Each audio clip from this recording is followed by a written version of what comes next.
ụmụnne m ka m ghara m igbu oge ọnụ. Anụ m otu nwanne anyị nwoke akpọ m sị m nwaanyị mba nọ m za ya sị m na ọ na-agụ ya agụrụ iwepụ ndụ nna mụrụ ya. M sị your father, ya sị nna ṅụ ya sị ịwụ nwoke na-asị chọrọ iwepụ ndụ nna ọ gịnị mere? Ya sị m nwaanyị mba nọ m za na nne na nna ya mụrụ ha na ha dị atọ, ya nwoke dị ọkpara too ke nwoke eto ke ntakịrị nwaanyị na ha dị atọ, mana experience ya nwere na childhood ya na ọwụ nne na nna ya okoko mgbe niile na nwa ya dị 7 years na-aga 8 years mgbe ihe na ugboelu ya na-akụrụ m mege na mgbe niile mmanya na mpa ya na-ego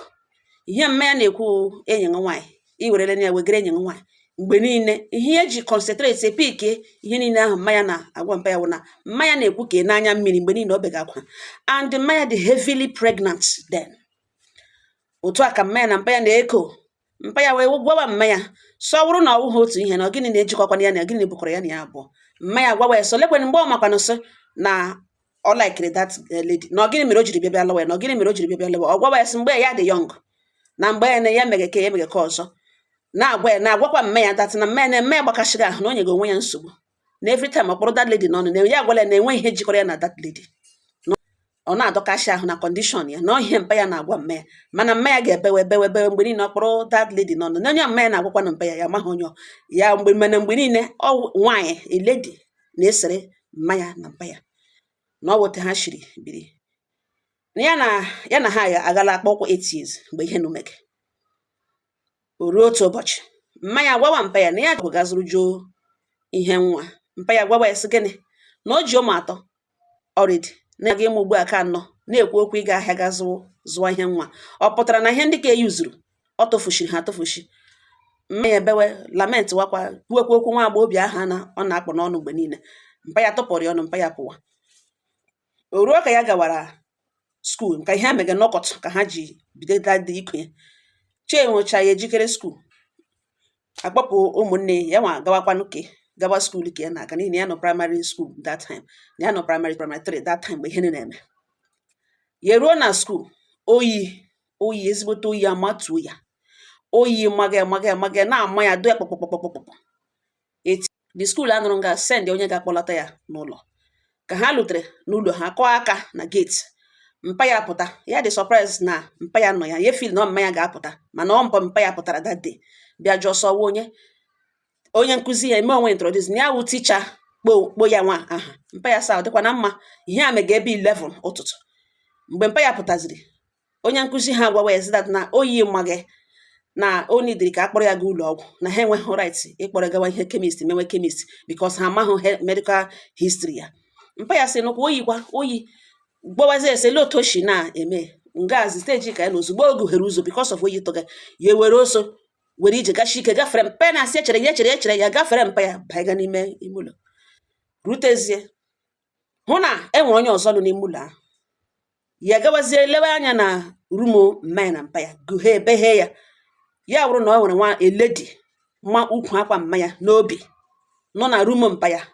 ya na mmanya that lady nọ there ọhụ ya si ya how are you boy ya tụpụrụ ya ọnụ ya amaghị onye ọ because ọ wee stranger ya ekwesịghị agawazi na room ha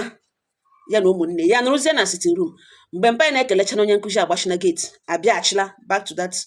sitting mgbe abatala n'ime ụlọ ya wụzi na ya nọ there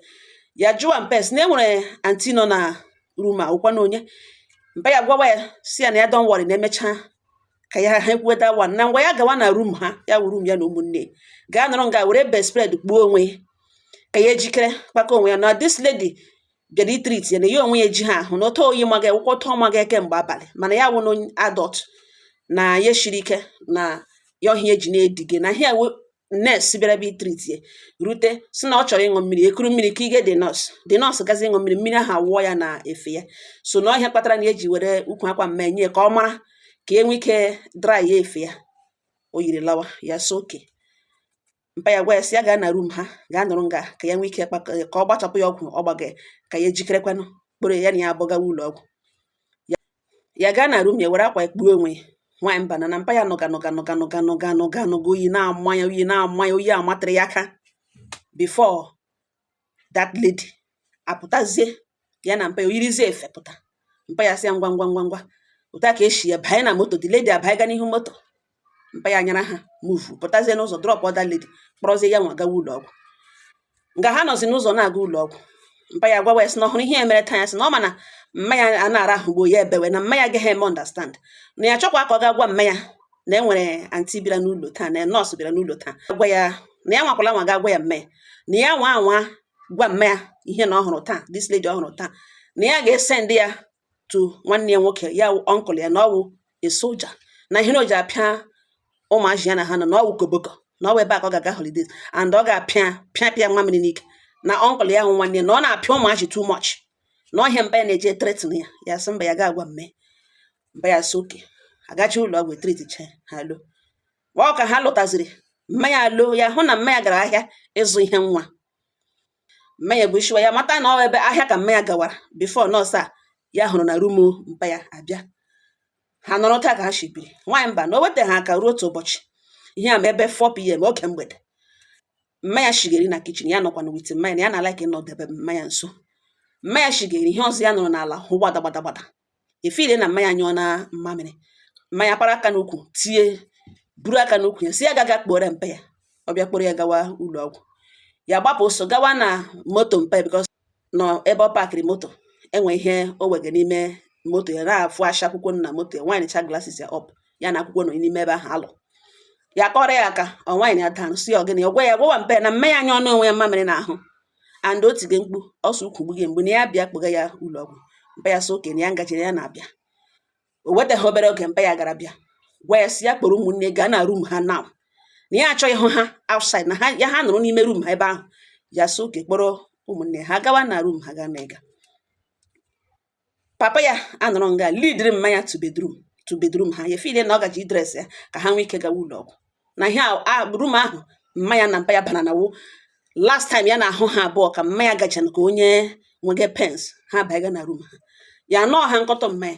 ya nọọ ha anything, mana mpa ya gakwana hụ ụlọ ọgwụ ahụ. Mpa ya bịa nakwa na sitting room, mpa ya na-eme mkpọtụ, ya mekwa ya pụta, mpa ya gbojesi ya baiga n'ime ụlọ, ya banye n'ime ụlọ. Ya nọọ ha nkọtọ mma ya, ọ bụ ya ka o wetara aka early morning, ya gara ya pụtara enyo mmamịrị, ya pụta hụ na room mma ya na mpa ya hetụrụ epeghe, ndị enwere sound ya nọga nga rụcha ka ma onye nọ in pens or something, and ọ wụ olu mma ya sị mba na mma ya gawa hụ ụlọ ọgwụ. Ya ebeghe ụzọ bido enyowe ka ya na-enyo, ya ma na mpa ya gụghere ụzọ pụwacha outside the house, enwe ihe ọ pụrụ gị ime, hapụghị ụzọ okwu, ya were ohere a peghe ụzọ ahụ, hụzi mma ya ka ekefere ya aka azụ, were selotepụ mma ya na ọnụ. Mma ya dịla weak, nozinga na-atụgburu isi. Ya saa nele ihe mma ya ji nọrọ n'ọnọdụ a, gịnịkwa ka eji machie ya ọnụ ha. Ihe agbagharị mgbe mpa ya na-agụ na ya notice na ahụ ele protector, ọ chọrọ ịbata ya gbakpoghe na room ụmụnne, ruzie n'ọkọta ka chi hụchara. Mpa ya kpọwazie ndị nebo na ha bịa biko na ya amaghọte nwunye ya megemege. Mgbe a na-abịala eburule mma ya tinye na moto rute n'ụlọ ọgwụ. Story ọzọ ya nọrọ na mma ya nwụọna, ihe gbasara complications afọ ime na mma ya nwụọna. Ya echewe ihe a chewe every day, na ihe picture na-abịa n'ihu ote mma ya eshiri mmanya selotepụ n'ọnụ na gịnị, na ka mma ya nwụchara akpa ebo ya ihe mgbu afọ ime na-ebu abịa. Elicha mma ya, o weta ha aka, mpa ya lụọ that lady ya hụrụ that day nwa akwa n'obi, ọsọ wụ nọọsụ bịara bịa itriti ya, sụ mmiri goga ya ikuru mmiri ka ị ga ọwụọ onwe mmiri kpatara na ya o ji yipụ gị efe werezi akwa mma ya nye gị. That lady ahụ ọ nọwụzi onye mpa ya lụrụ. Mpa ya kporozie ha atọ kpọgara nkụlụ ya ahụ wụkwanụ nwanne nna ya asụwụ soja, na ihe ha nọ n'ụlọ that man n'ọwụ ọkụ mmụọ efu, na hedimana na-apịa ha pịacha ha, na ọ na-etrite ha ka ndị ushi. Nwanne ya nwaanyị wound as a young girl, ntolite isi ọ na-etolite, one young man abịa ya na ya bụ agbalaga gbafuo, na-etu enwe onye ma ebe ha tụrụ ha agbafuo ya, the boy ya soro the boy ha agbalaga. Ya onwekwa ya etolite kpọrọ nwanne ya otu ụbọchị ha gbakwa ọsọ, from ịgba ọsọ ahụ adakarị n'aka onye ha na ha nọ na nwaanyị mba nnọ mza na from aka tụ aka na ọ dịrịghị izi. Otu aka ha si megide baizie na one good family. But the man ya kọrọ the man akụkọ ụwa, ma ya kọrọ ya deep ihe ya hụtara ije ya na mme na mpe. Otu aka na in fact na ọ wee long story, na Chineke nna Jọsụ napụta were tinye na that family. Na family ahụ that man zụrụ ya, na that man reziri ha, na that man ha gakwara school, na ha rikwere n'ihe ha pụrụ mma ndụ na that man n'ihi na the man ihe ọ mụrụ na ụmụ nwoke 3 ọmụhụ nwaanyị na ya na nwanne rugbuzere ụmụ ya na ọta ka this man shiri kporo ya gaa police station ya na nwanne kporo ha gaa police station ga-eme ekentịrị silekwa ụmụaka agbakwutere and ha etole ha wụzighị ụmụaka nke a gasị na ya nwa kidnapụrụ ha na ọ sị na ọnkụlụ ha kpaga ha agwa ọja ndị ọnkụlụ ha na ọsụja so na ya ma ihe ụdịrị ihe a na-apụta na ihe ya bịara wee make statement na ebe a ka ha nọ na ebe ha chọrọ ịnọ nga na achọ ka ọnkụlụ ha mara na biko na ya ga-azụ ha eto ha alachia n'ụlọ nne ha na nna ha ụta ka ha ya na nwanne eyisha ha efe na-ahụ ihe apịara ha mana police enwe mọchị because onye pịara ya wụ ihe wụ soja ha na the man anọrọ the man ewere ha tige na skuul ebe o tire ụmụ ya ọkọta ote ha sa moto ha na-agụji ka nwaanyị erijinu kewa afọ that man a na-anọ ka wee nwere ọ ga nọ na-aga ọrụ lọta once in a while chukwu emebere ụmụ the man like kwuo ya and ebe a ka ha nụrụ toshi ebe a ka ha nụrụ bọndụ na nwamba anọ na ya butere ike na ya kpatara ego ya meka ọfụma mana mpa ya na-akpọ ya na-achọ ka ya na ya abụọ dị ihe anyị ma dị ọkpara na nna ya na ya anaghị erute nso dị ya azụọla ala mpa ya jụọ ese lekwe ihe ya nwere ala ọ bịawa ịzụ ala ya gwa mpa ya na enweghị eji ala ya eme na enweghị eji property ya eme ya ga zụọ ala ebe ọzọ bido n'ụlọ na village ha leta ka nwanne nwaanyị bịara ya na nwanne nwaanyị bịara nwoke nụ ntara da young boy ọ chụrụ ọ gbara agakwuru ha abụọ amụcha na ụmụ atọ sef ụzọ ụmụ ha etolitechana mgbe ya na ya abụọ tresiri bịakwa na village ha nọ mgbe ka ya na nwanne ya united back nwanne ya wada nne na ha fili na ọ nwụọna mgbe ọ bataziri wite ụmụaka na abịara eme ihe nụ na isi ya na ihe niile enwezighị any other option ejie ya were oso were ije lọta bịa hụ nwanne ụta ka ha si unite ya hụ na nwanne dị ma na-akpakwana ihe agwa ọjọọ ha abụọ bi dịka di na nwunye ya bịaziwe ime ihe ishie emechazie ihe ishie ya establish ha n'ihi na nwanne nwaanyị amadụ na ya kpatara ego ya wụsọ gbara na nwata at the age of 15-16 ọ ya ka ya na ụmụnne ha unite ihe adịla mma ma the man ya ekelecha dị happy na ọ lejiri nwanne ya nwaanyị anya ọbịa bịakpa ya agwa ọjọọ nwanne ya nwaanyị ma ịhụ ya na ị ga-eche na wu big man nọrọ even though na ego anụghị mana ahụ dị ya mma eme ihe nụ n'isi everything ya na nwanne ya ha atọ unite na nwaanyị mba nọ mgbe sekuriti abịara bịa nye nwaanyị nke eji efe ya adị ya akọsaziere this man na-azụrụ ya na nwanne ya nwoke si elekwe ya ebule destin for years elekwe dị man etie na ihe ke na ọwụ arụ na ihe mere na ọ ga-aga ndị obodo ha ga-akọsara ha n'ihi na ọ kwesịghị imechi ọnụ ọ mama ya ka a na-ekwu okwu ya na ugbo o tolitere ikwu okwu na ọnwụ na okwu ha okwu ahụ na o sokwere gbuo mma ya na ihe awụ ihe a na-eme mechie ọnụ na ọ ga-aga kwụsịrị ndị obodo ka ndị obodo take the proper action ya nọrọ nga alọta mpa ya jụọ esele ihe ọ dịkwa na mma ka ihu ya ruo te oloro na nwere mgbe ọ na-ajụ adabara ya na ya abụọ ya jụọ ese nwere mgbe ọ hụrụ ya bifo ihu adị ya mma mpa ya ekwu okwu ya nọrọ nga aga meet ndị obodo chief obodo ha wee na ya chọrọ ka ndị obodo gbakọrọ ya including nna ya na enwere okwu ọ ya ka agbakọrọ ya gwa ndị obodo si ha biko na ha jụọrọ ya papa ya ihe mere mma ya na o ruole mgbe ya chọrọ ịma ihe mere nne ya mpa ya nụrụ nga tiwe ndị obodo si nụkwa ele ụdị ajụjụ nna mma ọ nwụrụ taa nakwa akụkọ kọrọ m na ya mọda nwụrụ n'afọ ime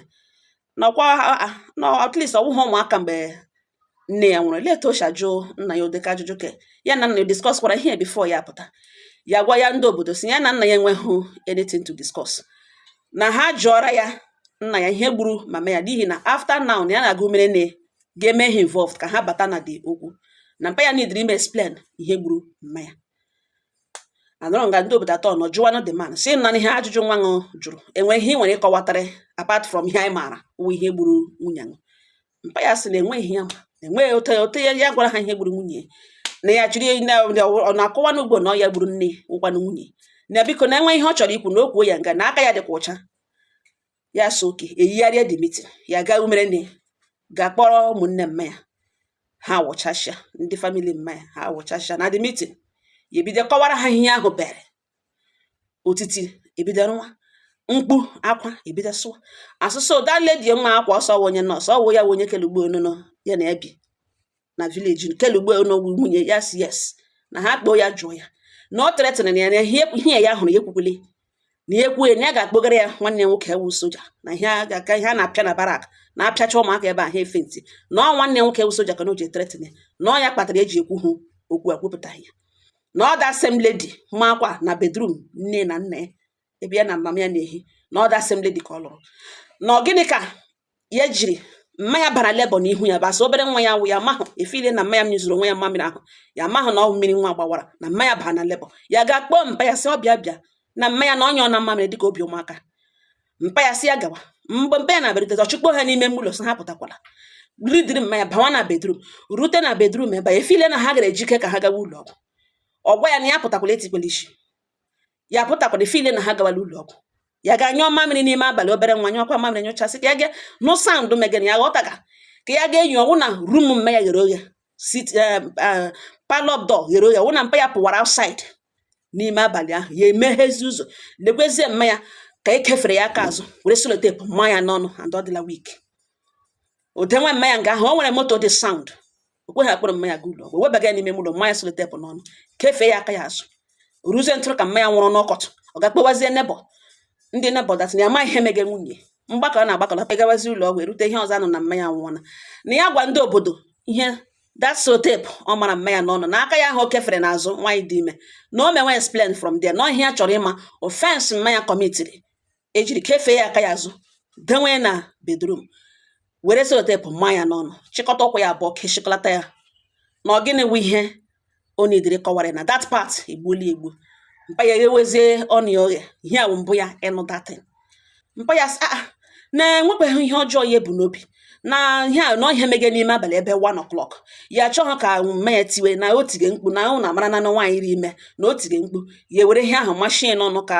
ọ hapụ idistọbụ ndị nebọ ihe a ihe mege ebe 1-2 ka ya lekwana anya ga-ebupụtazie moto hụzie na moto nwere fọt ọ kachi hụrụ n'ụkụtụ ya bịa gawazie mekanik ga-arụchizie moto bịa tizie nwunye ekpozie ndị nọbọ pipas gịnị nọọsị gịnị na ọ na-akọwa na ihe nwa kwuru ngalugbo na truli na ọ were selotepụ ma nwaanyị ri ime ime mege mmanya n'ọnụ webaga ya na bedroom kefe ya aka ya azụ na gịnị ka ọ na-akọ na ekefekweghị ya aka ya azụ ekekweghị ya eriri na ọ na selotepụ ya gwara nwunye na chi ejiele na odiwe na ọ ma na ime na-emete ya aka na otu ka ha gawa ụlọ ọgwụ ụmụnne m ha akwụbie ụmụnne m ya chenji dị mata everybody ihu ọkụ asị a ga-eme ya ga-asị na a ga-amapụ ya n'iwu asị na ha nwaanyị na ịmanụ ndị obodo abụọ a na-akọ ya na-eme asị na a ga-eri iwu asị na a ga-amapụ iwu n'obodo mana ha emene polisi involve ihe a na-akọwa wụdat na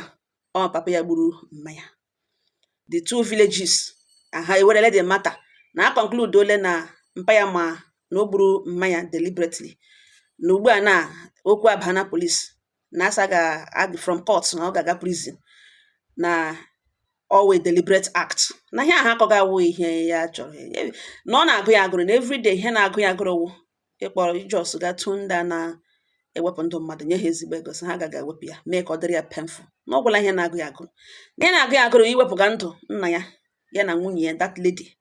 ya hụrụ pikchọ ya na-ahụ ya wụ ebe ọma akwa mama ya n'obi na dịtin na-egbu ya egbu na ihe na-agụ ya agụrụ wụ ịga chọọ wee hepụ ndụ na ndụ ha abụọ na ya chọọ ha ka ihe a na-abịa akọ awasị na na-aga na prison adịrịghị ya enough ikwenchi ụdịka iwe nụ ya na mkpụrụ obi na ihe na-agụ ya agụrụwụ ma that lady ọsọ lụrụ ma ya ma ụmụ ya na ihe na-agụ ya agụrụwụ just plan ha lakpuo like this amịgo ụlọ ha ọkụ kpee accident ha niile agba ọkụ dị ya hai ụmụnne m okwekwulekwucha m sị nna m ya sị ime na ihe ị kwesịrị ime ebe mmanwụ nọ na ọ dị very proud of you ịgbalịkwala buga ihe ke burute ya ọ na-enwe otu isi kwupụta ya ma ya ma nwunye ya ha na-ewepụ ndụ ihe wụwụ diọkpara Chineke tụrụ ugo ịkpatakwala n'ego asị o metere buru hapụga ka ya na ihe o metere ndị obodo ebe ọ pụtala ihe ọ wụrụ prison ka ọ na-aga polisi adịla involve court adịla involve ụmụ ndị mere na adịkwuo na involved so hapụga ha ka ọ serve punishment ya na ụdị ọbụla ha jiri nye ya na ihe anyị na-asụ gụga ihe a na-awụ mmadụ ịgaga tapụrụ into course nna m bụ course already your mother adịghị happy with him ịgaga eji aka na kpochapụ bịa gbuo ma nwa ya ma ụmụaka dị innocent nwekwa ihe dị iche gị na nna m wepụga mmụọ ahụ ha sọ na-aga prison ya gawa ha sịkwa na a na-esentensị ya ka ọbụla ihe ọbụla kọtụ ihe ọbụla ndị nwekwa ewerela okwu hapụga ha anwakwala nwa gị tampa ndụ ya gị nwa anwa gbuo onye bụ abụrụmọ na-agaga gịnị abụọ ga-eketekwa otu oke imene nke iji imene ihe ị kwesịrị ime chinagọzikwele nụ hapụga ka efuru afọ ka Jehova ji aka ya mezuo. Ụmụnne m, ya ewewere ya ọsọ ihe ọsọ bịa gbotoro na ebelene. Na-ele ihe unu chere na enwere ọwụrụ ṅụ na ihe akọghị akụkọ ọ dị enough, ihe ọ wee enough punishment ma ọ wụrụ gị na ụnụ gwagodi ya na ụnụ gerekwenụ ihe mere ya. Ụmụnne m, ị nọ ngala ugbo ene gị nwoke nwanne m nwaanyị, gị onye na-ele m anya, a sị m arịọ ṅụ, ị nọ na marriage, ikekwe ihe ị hụrụ ịhụzi ya, nwunye ṅụ di ṅụ gị na-ebi ịhụzi ya n'anya, ịhụnanya adịzi, ị chọzihụ ọnụnụ gị na ya bụ agbakashiwala gị ahụ, hapụga ya na ndụ gbawuru agbawuru pụta na ị na-alụshi dana ichewe echiche otu isi ewepụ ndụ ya. Marriage awụ by force. Gị ile anya onye gị na-ebi n'ụlọ, ọ nọzighị na mkpụrụ obi, enwezighị iji ekporo, ịhụnanya adịzi, nwansọ o ruwere nke ịhụ ya ote ya ka ala mepee ụdakpuru. Biko ọ dị mkpa ka esi ya na ị na-alụgashi, buru akpa gị ma ị wụrụ nwaanyị walk out of that house. Gị wụrụ nwoke si nne na nna na ị na-alụgashi, enweghị ga-ama iwu force. Mana o rughala gị nke na ihe na-agụzi nwa wee kwafu ọbara ya, igbu ya, ịsnapụ ndụ ya n'ike. Onye a na-ekwu okwu ya wụrụ onye gịnị ya abụọ mụrụ nwa, ma ọ bụ gịnị abụọ ji ụmụ, ya ebido ịgụ agụrụ iwepụ ndụ nwoke mụrụ nwa ụmụ, gịnị abụọ kwụrụ m ụmụ, iwepụ ndụ nwaanyị mụrụ nwa ụmụ. Mara amara na abụrụmọnụ gbagharịkarịkwa n'akụkụ nwa. Echiche dị otu a ruwe kama ọ ga-erute ṅụ n'ụdị a, pụta na ị na-alụgashi, enweghị ga-amanyere nya eriri, ọnwụhụ force ka adịkwanụ ndụ ma lụrụ nwa. Mana o ruo nke na ịchọgo onye ahụ ọnwụ, gị bido plan nwa, bido ụmụ rịgọrọ chọwa otu ị ga-esi wepụ ndụ ya ka akpụ ya accident, kama a na-ehi ụra. Ọ ngọ ha nụ m n'ọnụ, enweghị unu ga-agwa nwanne anyị nwoke, n'ihi na secret a dị heavy, ọ dị very painful. Ọnwụ mmanya ka na-eri eri na ahụ, enweghị unu nwere igwe ya, agwala m ya nke m ga-egwunwu, enwe nke unu ga-agbụtoro ya. Ọ ngọ ha nụ m n'ọnụ, udo dịrị ọnụ.